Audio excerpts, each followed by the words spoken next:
Quand j'ai vu cet article que vous voyez à l'écran dans Le Soleil ou La Presse, je pense, là, je n'ai pas l'en-tête, mais je pense que c'était La Presse.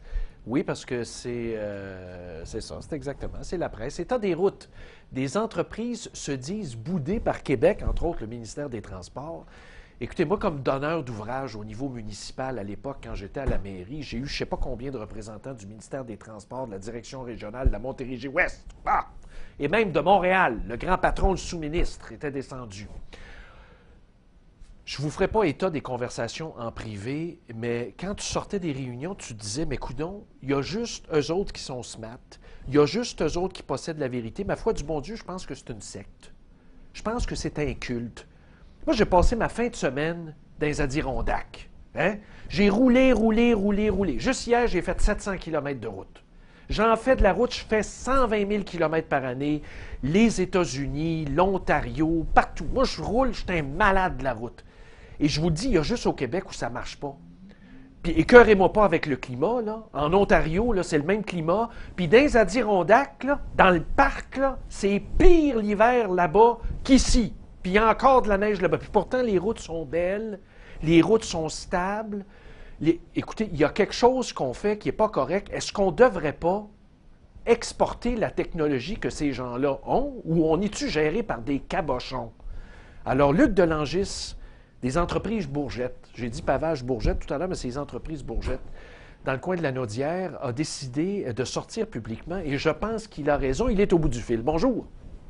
Bonjour, M. Gendron. Bonjour. Alors, vous, là, vous avez décidé que le party était fini. Hein? Grosso modo, vous avez décidé de dénoncer ça un peu. Racontez-nous un peu votre expérience. Bien, tout d'abord, merci pour l'invitation. Ah, il n'y a pas de problème.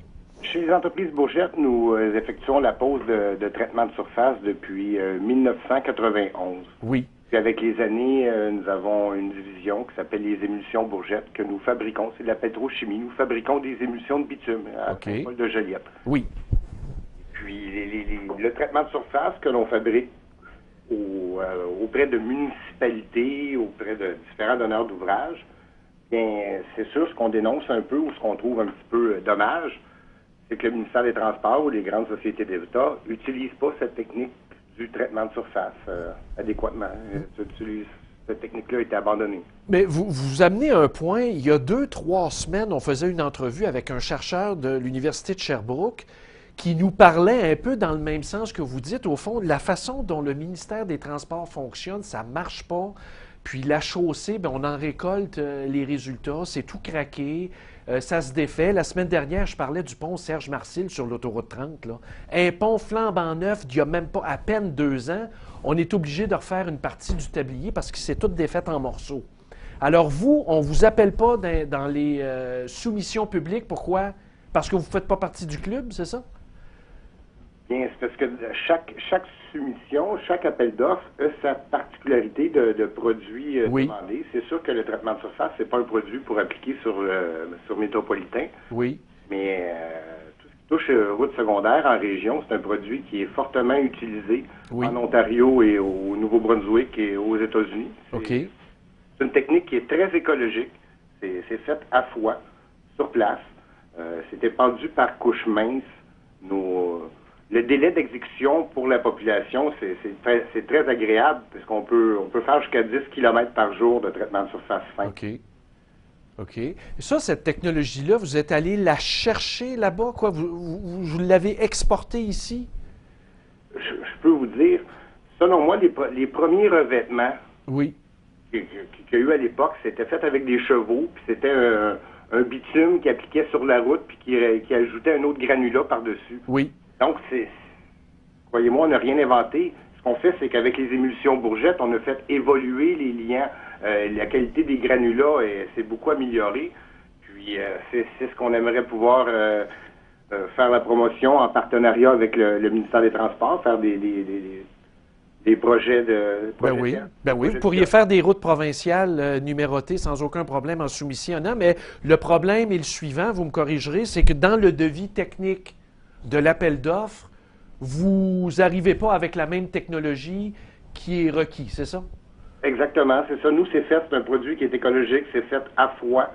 sur place. Il n'y a pas beaucoup de transport de matériaux. Souvent, c'est fait par des camionneurs artisans. Oui. Puis, c'est une technique d'entretien qui offre un rapport qualité-prix incroyable. Le but, c'est de protéger l'asphalte qui est en dessous. On ajoute une émulsion de bitume au polymère avec un granulat, souvent 5-10 mm. Ça donne un rapport qualité-prix incroyable pour la population et les contribuables. Mais quand on sort publiquement comme vous l'avez fait, là, évidemment, ça a fait jaser. J'imagine que les gens du ministère des Transports ont tout lu ça, même jusqu'au bureau du ministre, hein, dans sa revue de presse.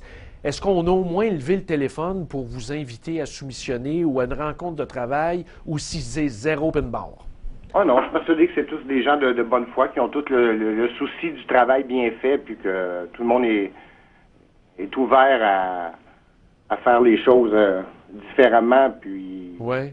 ça soit, ben oui, c'est ce qu'on possède. Nous, on travaille en ce moment pour pouvoir arriver avec un projet pilote, un projet test qu'on va pouvoir offrir au ministère des Transports. Encore là, il faut qu'il soit ouvert à vous recevoir, je vous le souhaite. Bien oui, écoutez, avec la place que vous nous laissez ce midi, c'est sûr et certain que ça peut fortement nous aider. Mais dans la guerre, là, parce qu'on l'a vu dans le temps de la commission Charbonneau, évidemment, vous n'êtes pas obligé de réagir. Là, je comprends très bien que c'est un milieu qui peut brasser de temps en temps là, dans le domaine des grands travaux et de la construction. Mais est-ce que vous sentez que vous faites partie de la gang ou que vous êtes exclu? Parce qu'il y a beaucoup de pression, on ne se le cachera pas, là. Écoutez, je peux pas nécessairement savoir s'il y a des gangs ou si je fais partie de la gang ou je peux pas vous dire sérieusement en toute authenticité. Mais les émulsions Bourget, on vend des émulsions de bitume à plusieurs producteurs d'enrobés bitumineux. Et puis c'est des gens d'ici qui travaillent fort puis qui l'ont pas nécessairement facile en ce moment. Puis on leur vend des émulsions de bitume puis ce sont tous de bons partenaires d'affaires. Oui, oui. Bien, écoutez, bravo pour votre courage d'être sorti publiquement. Ça méritait d'être mis à la place publique. Bon, bien, merci beaucoup, vous êtes bien gentil. Bien, bonne continuité. Merci, au revoir. Merci, au revoir. Alors, c'est Luc Delangis des Pavages Bourgette. D'ailleurs, l'article est encore en ligne.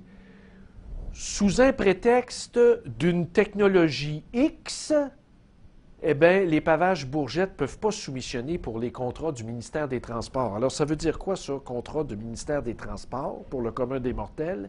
À chaque fois que vous roulez sur des routes intercommunautés, interurbaine, où il y a un numéro, par exemple la 132, la 202, la 208, la 209, nommez-les toutes, les routes numérotées. Ce sont des routes de juridiction provinciale, les routes à 3 chiffres. C'est surtout de ce genre de contrat-là qu'on parle. On ne parle pas des grandes autoroutes à 2 chiffres, la 15, la 10, la 30, la 25, la... Bon. Alors là, ces routes-là à 3 chiffres, c'est géré par le ministère des Transports.